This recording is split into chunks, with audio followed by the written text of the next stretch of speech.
I know what you're thinking. It's November, a layperson is preaching, and we just heard the story of the widow's mite. Hide your checkbook, Charlie, it must be pledge drive. And you're right. Now, the last few times I spoke on stewardship, there were some big concrete goals we needed to achieve. And I broke down how we could achieve them without it being as painful as it sounded when you say something like, well, we need to increase our giving by $35,000. But relax, we don't have a big goal like that this year. I will talk a little bit later about what increases in pledges, or even better, bringing more people to church, could do. But I'm going to start out talking about my own stewardship journey, which is actually pretty simple and straightforward. That and any advice and admonitions I might give are coming from me personally. I'm not currently even on the vestry of the church, so if there's anything you don't like, don't blame anybody but me. But let's start with the gospel. Jesus is watching a group of people lined up to give their offerings at the temple. There are some rich people putting in large gifts, and there's this poor widow who gives 2 copper coins. And Jesus surprises his disciples by saying that she has given more than any of the others. Why? Well, Jesus tells us, because they gave out of their abundance, but she gave all she had. It wasn't the biggest gift in terms of absolute dollars or shekels or whatever, but it was a bigger give in proportion to what she had. Now, 2 copper coins could probably buy more 2,000 years ago than they can today, but it couldn't have been very much, maybe a meal or 2. So let's say she's putting in the price of a first century Happy Meal. And there were some very rich people in Jerusalem, even under Roman occupation. So presumably some people were putting in very large amounts, say the equivalent of $10,000 or even $100,000. Now, if I gave a gift of $100,000, that would be a lot for me. In fact, Reverend Mary probably wouldn't cash the check until she'd sat me down and asked me whether I was in my right mind and could really afford that, what with me being so near retirement age. On the other hand, if you're Elon Musk, giving $100,000 isn't giving very much.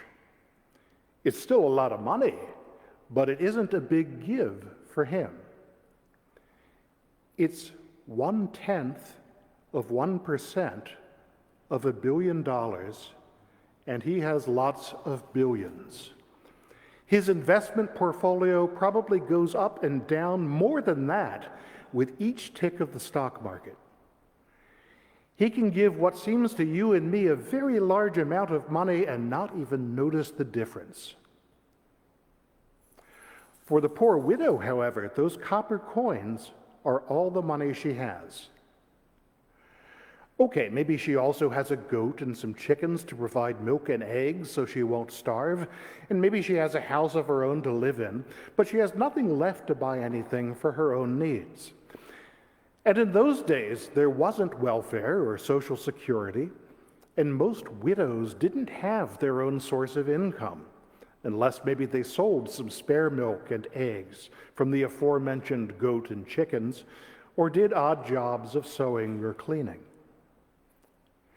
And notice that she's so poor that to give anything at all, she'd have to give half of what she has. As the copper coin was the smallest amount of money there was, and she only has 2 of them.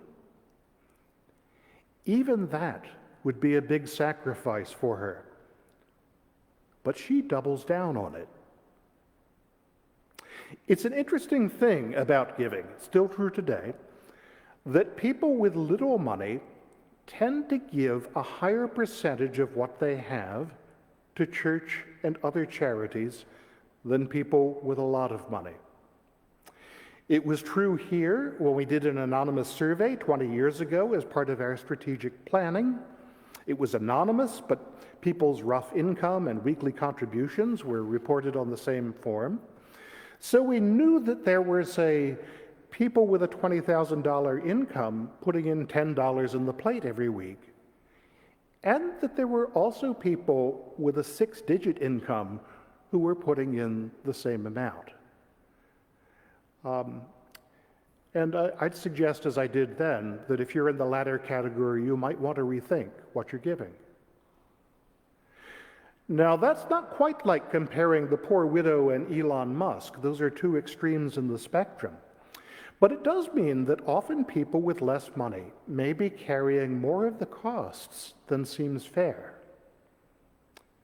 We don't know why the widow in the gospel gave all she had, and I don't think we should take this as an example we're all supposed to follow. In fact, even Jesus doesn't say that she should have given all she had. He just remarks about how generous she's been. But she is doing something that we can all do to a greater or lesser extent. She's stepping out in faith.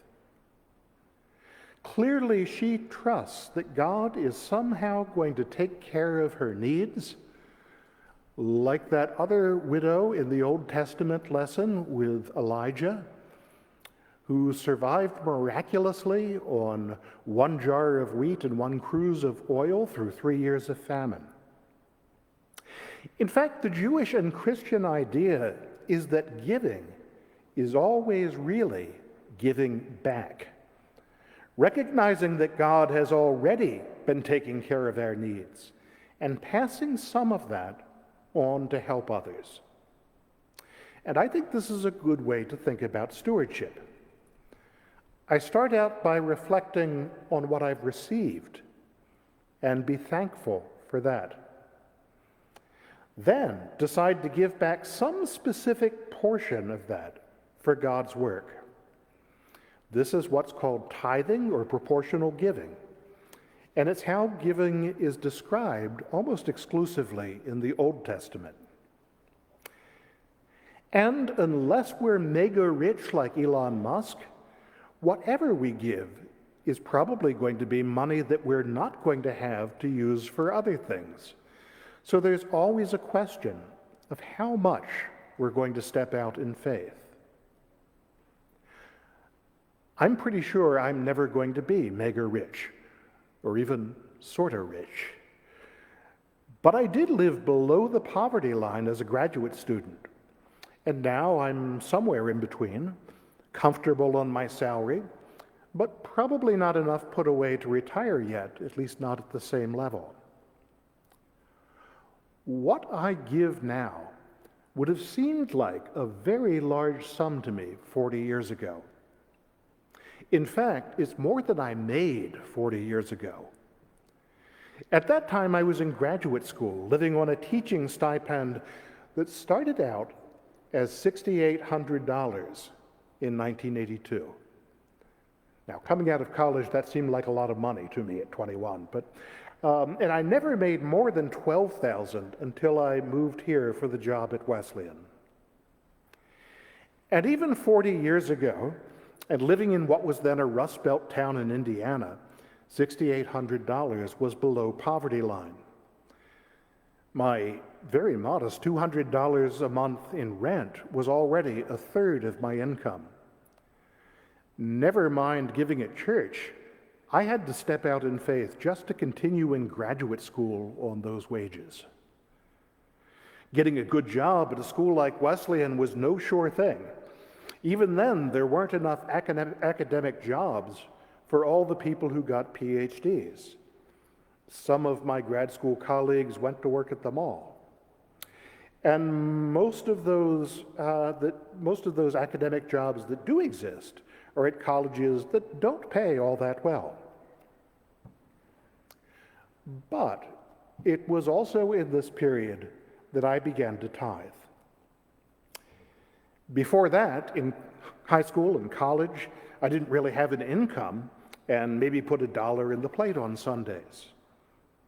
But as a new adult member of a congregation at 21, I had a sense of responsibility, even if I didn't have much cash.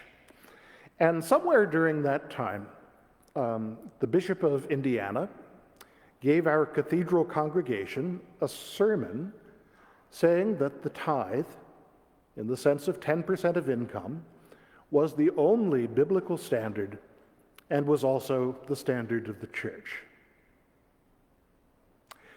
Now, I believed in obeying God and believed that the Bible is the Word of God and believed that the bishop was giving us the straight skinny on what the Bible said. So I figured, well, if that's what God asks, that's what I need to do. Gulp. And there was another memorable stewardship sermon the next week, and I'm not sure I would have started tithing without both of them. This was a woman of modest means who had 2 daughters, one of them in state college, and she told about how she had committed to tithe the previous year and detailed how things had been tight. But when she needed money, exactly what she needed always seemed to appear. Her story sounded like small miracle after small miracle. And I decided to follow her example and trust God and began to tithe. At that time, $15 a week, which rose to $20 by the time I finished my degree and moved to Middletown. Now, I'm just telling my story. I'm not saying that anybody else should do the same. For one thing, I am and have always been single. My salary only needs to support one person. If it were supporting a family of 4, my situation would be very different. But whatever my situation, it would require a lot of prayer and thought and discernment. And that's the most important thing I think everyone should do. Ask God and then listen for an answer. And it's between you and God. Though, of course, we can talk to each other about thinking things through in the meantime. My own discernment was that God wanted me to tithe. And I think I might have thought about it something like this. Hey, it's already a minor miracle that I'm surviving on what I make, so I'll just trust God to see me through another $15 a week. I like to joke that it was then that I stopped keeping a close track of my bank account because I was sure there was a miracle going on somewhere, and I never started again. But so it might not have been a good financial act, but it was a significant spiritual act because God did see me through. And since then, I've always trusted that God would provide like he did for Elijah and the widow and her son. And the decision to tithe also made giving easy and routine. As I think about it, if I'd had to ask myself each week, well, what can I afford to give this week? What would have happened? I might sometimes have been so daunted by my tiny bank account and empty wallet that I'd give nothing at all. Or other times, I might be riding high on my big $500 monthly paycheck, and I might have put in more than I could afford and regretted it later. But it became simply a given that I would give the first fruits, the first 10% to God every week. And the act of writing out a check each week became a spiritual act, part of the heartbeat of my life, a sacrifice to God. And whenever my income increased, I simply calculated what the new tithe would be and wrote my checks in a different amount. Take my income, divide by 10, then by 52 for a weekly amount. 2 minutes with a calculator, easy. It's what I've continued doing ever since. And I've always had just about enough. And whenever I had a surplus, I could rest assured that something was coming along that it would be needed for, most recently replacing my 30-some-year-old roof and central air system.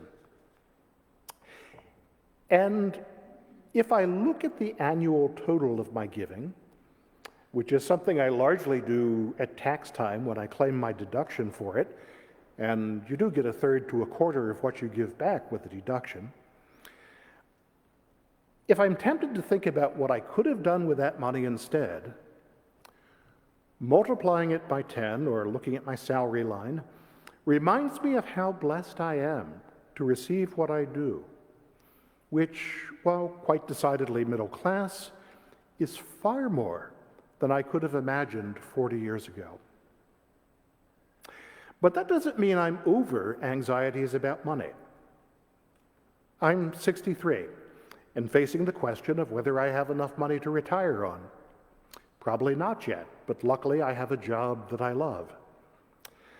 And I'm now at an income level where institutions like churches, rightly, look to people like me for larger donations for things like capital campaigns. So I'm going to have some hard thinking to do sometime soon when we start a capital drive. Keeping the church building sound is important to me, but so is being able to retire. I'm going to need the Lord's guidance in how to do my part in doing both. It's also worth thinking about what the money we give does for the church. Now, Christians didn't have church buildings to worry about for the first 300 years.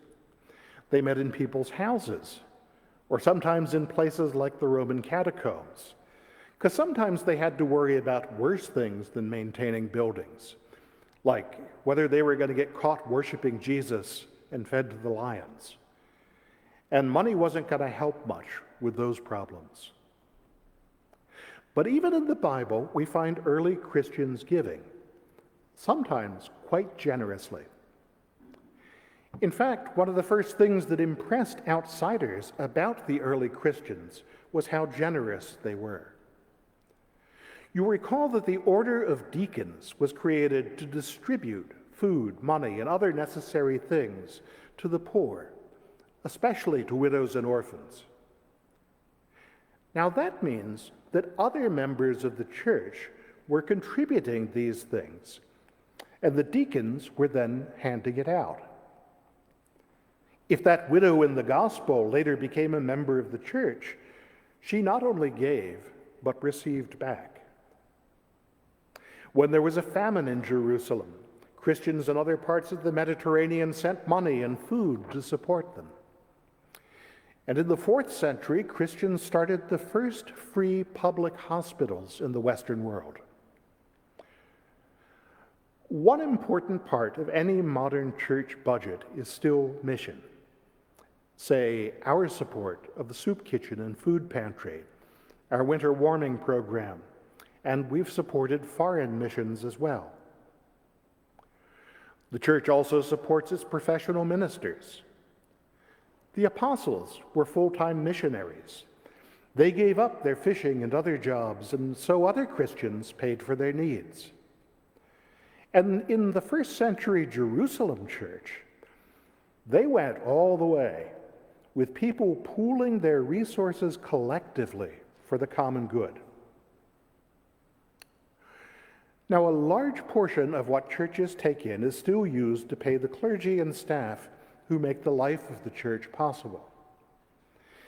And let me tell you, clergy salaries in the Episcopal Church are not high by comparison with other professions that require 3 years of post-college education and huge tuition loans for that education. But if you want someone to preach, hold services, baptize our children, bury our dead, inspire our ministries, and be a liaison to the community, that takes time and money. And if you want someone to answer the phones, print the bulletins, and audit the books, that takes money too. When I came here 34 years ago, we had 2 full-time priests. Now we have one who is paid for half-time. But we also had 4 times as many people in the congregation. We've lost certain economies of scale, but the proportions are about the same. And of course, in our world, we also have utilities, insurance, and the like, as well as maintenance of a building, in our case, a big old building. And I have some experience with these as a former warden and vestryman. In my 34 years here, we've looked several times at whether staying in this big old building makes sense. And the answer we got, especially from other people in the downtown, like St. Vincent's, Head Start, Oddfellows, the homeless community, AA and NA, the answer was always that our location and the space we provide to others are really central parts of our ministry. If we weren't here on Main Street with this huge building that other people use through the week, the community would suffer. And the ones who would suffer most would be those who are most in need. You can't run a warming center, offer social service counseling, host a warming center, or hold vocational training 3 days a week without space. And if you didn't know, we do or have done all of those things. 12-step groups rely on churches for meeting space and are a vital lifeline for people who attend them. Groups like Oddfellows, Head Start, and even the Soup Kitchen needed our space to get started before they could afford their own space. A ministry like Ecclesia needs to rent a space like ours to make their ministry possible. Now, most of these groups make contributions, usually less than they would pay in a commercial space, and these help pay our utilities and the like, though generally not our long-term capital needs. But keeping the building available for our own ministries and those of others is not primarily a matter of historical preservation of a building. It's about equipping the saints for ministry. Indeed, in some cases, it wouldn't be an exaggeration to say it has saved lives. Without the warming center, people probably would have died in the cold or overdosed alone by the railroad tracks. Without 12-step meetings, many would relapse and die slow, miserable deaths. So what our pledge money does is important, both for us and for the community we serve. But how should we think about what to give? Episcopalians hate to talk about money, it's not polite, but we have to sometimes, and so I'm going to put in my own 2 cents worth, my own 2 copper coins, based on my own experience. Again, first and foremost, ask God what to give, and listen for an answer. Giving back is part of our relationship with God. And everyone's situation and relationship with God is different. Now, there are some churches out there who strongly suggest, even tell you what to give, maybe even ask to see your tax return, but we don't. We think that's between you and God. 2 families might have the same income, but very different financial situations. God knows that, and God wants to provide for you. Second, don't do anything that's going to put you at financial risk. If you ever have the thought that, like the poor widow or like St. Francis, you're being called to give away everything, that calls for a long conversation with a wise spiritual counselor. And the answer is probably no. God might even tell you that you're giving too much and that you need to pull back. Third, think in the biblical terms of giving a portion of what you have received from God and as giving it back to God's work. That is, don't think first about the dollar amount, but about your income and then some proportion of that, say 5% or 10% or 1%, and work out the dollars and cents from that. Fourth, don't think of it as paying for a service from the church. There are people who decide what to give on the spot week to week based on whether they like the sermon or the music. Those people probably aren't giving much this week. Well, they might like the music. What we do here isn't a performance where we pass around the hat afterwards.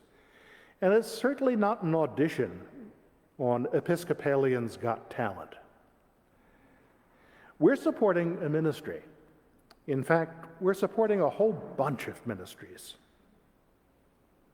5, there are options in how to give. You can give it all at once for the year. You can give weekly or monthly or quarterly. There's people who do each of those things. You can put it in the plate. You can mail it in. You can give online through our website. Personally, I find it spiritually meaningful to make out a check each week and publicly, but quietly, put it in the plate. But during COVID, I had to give in different ways. And I had to give a larger aggregate amount less frequently, and sometimes I did it with a credit card online. But again, it's not like paying as you go for a service. If you pledge $20 a week for the year, and you're not here one week, you're still committed to giving that $20 for the week you were away. So make it up when you come back. Why? Because the church makes its financial decisions based on what people say they're going to give. So make a decision and stick to it. A little more advice based on my own experience, take it or leave it. The biblical figure for proportional giving is 10%. Maybe you're not ready to do that. And, that number is all Old Testament. Maybe that's one of the things that's not the same, since we're not supporting the whole tribe of Levites with our 10%. Most people give less than that, though I've also known some people in this church who give more than 10%. If you're already giving something, do the math and see what percentage of your income you're giving now. There is, or is supposed to be, an insert in the bulletin that has a tithing table on it. Is that there? Yes, good. And that shows what different percentages of various income levels would be. Your exact income probably isn't on there, but it's a quick calculation with your calculator. Nobody's checking on you. What you give is a closely guarded secret. I spent 5 years as a warden and never knew what anyone gave unless they happened to tell me. It's just an aid to help you think about your giving. If you want to be more intentional about giving or ratchet up your giving, what can you do? Again, first, if you've hit hard times and are falling behind, you might actually need to give less, at least for a while. If that's the case, I'd recommend still giving something, partly because giving is meaningful to the giver as well as the receiver. Maybe, at very least, honor the memory of the widow in today's gospel and put in 2 pennies. We know that Jesus approves. But if you're asking, how do I give more? Here's some possibilities about how to think about it. If you're giving less than 1%, try giving 1% next year. If you're giving 1%, try on 2%. A lot of Christians work towards the tithe like this, year by year. And it adds up. The other chart on the other side of the paper shows how it adds up. Along the left side are amounts of money given each week by one pledge unit, and you can think of them as absolute amounts, or as average amounts, or as amounts one could increase their giving. And across the top are numbers of people or households giving those amounts. So this year we had 46 pledge units, and so I've shaded the nearest column to that, 45. I've also highlighted 2 of the rows. One is the $10 row.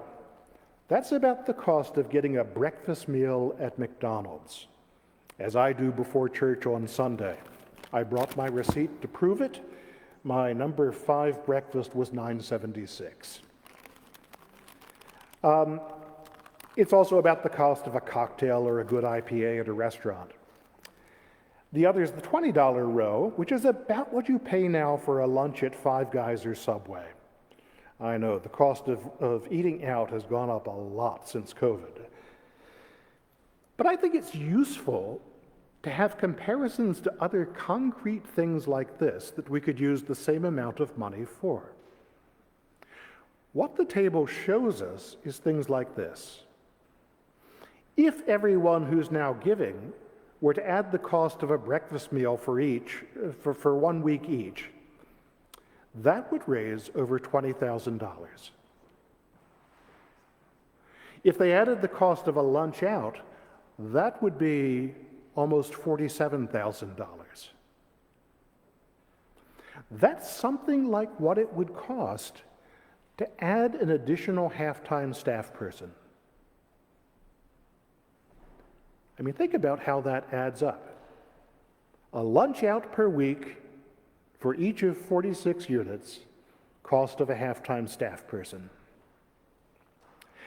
I've also put some columns to the right for what it would look like with more people, because there's two ways of building income. One is for those who are already here to give more. The other is to get other people into the congregation. And the main way that churches get more people is when parishioners invite a friend to church. That actually has about an 80% success rate, 80% retention rate when you bring a friend to church. Whereas all of the marketing strategies for building attendance have more like a 10 to 20% success rate. If you want to build the church, invite your friends. And the most important thing, of course, is that these people would then be worshiping the Lord with us. But if we have about 50 people per week here now, and everyone brought one friend to church, and they joined and contributed $20 a week, that would increase revenue by $52,000 a year. Now, if I'd said, we need to increase our budget by $52,000 next year, that would sound unrealistic. In fact, I've been at vestry meetings where I had to say that, and it sounded like the voice of doom. But we've just seen that if we each have a friend who might enjoy being a part of this church, that isn't unrealistic at all. Wow, isn't God great? Isn't it great that he created arithmetic to help us work these things out? Now, let me be quick to say that I'm not talking about these numbers because the vestry has a particular goal of increasing staff or program expenses in the near future. I'm not on vestry at the moment. I don't know what they're up to, but as far as I know, they don't have any such plans. This is more about blue skying. What could we do? If you're feeling glum about having gone from 2 priests to a full-time priest to a half-time priest, look, these numbers say that things like that can change for the better for about the cost of a happy meal for each of us or the discomfort we feel at inviting a friend to church. When I first did this math and realized all this about 20 years ago, it was a revelation to me. In fact, when I first presented it to the congregation 20 years ago, we wiped out a $55,000 annual shortfall and were in the black the next year. Now, there is an important difference. Back then, the starting point for our giving was very low.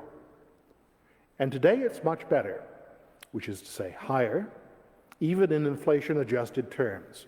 In fact, by my quick calculation, our average at Holy Trinity is well above both the average for the diocese and the Episcopal Church nationally.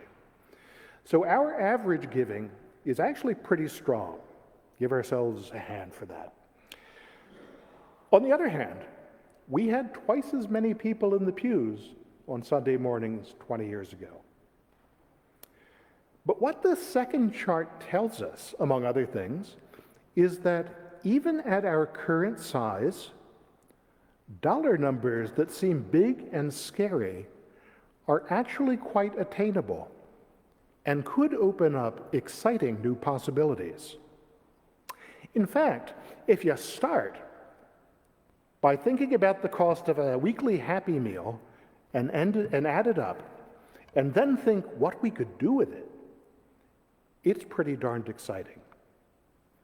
And your leftovers might just be a better lunch than a Big Mac. Amen.